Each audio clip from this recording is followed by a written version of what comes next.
2010 года основной работы, потом учебы. Заплатилось сколько? Основной оклад 5000 сомов, потом уже, ну, не распределяется оставаться.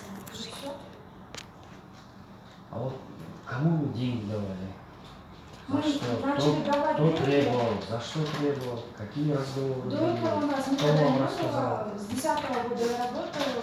У нас подбор денег, ничего такого не было до этого. С 2010 и 2017 года с приходом бывшего директора системы, то есть Шакирова Айдара Гаяровича, у нас пятиминутка была. Там Екатерина Ключевна собрала нас всех и начала разговор. Иманалиева она. Кто собрал вас? Наша заведующая Молдахмата Екатерина Ключевна.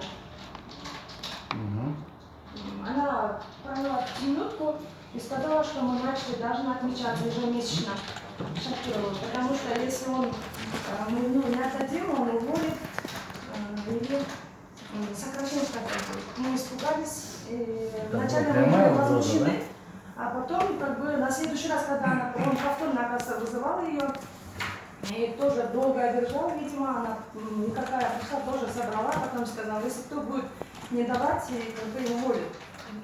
Прямая угроза, да?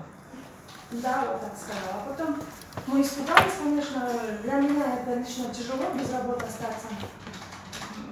Человеки за свое место боялись и начали, согласились и начали давать. С какого месяца по какой месяц вы давали?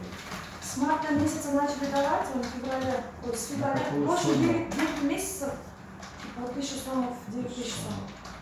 И кому на руки давали? Я лично приносила деньги в 7-й кабинет, того к ним иногда.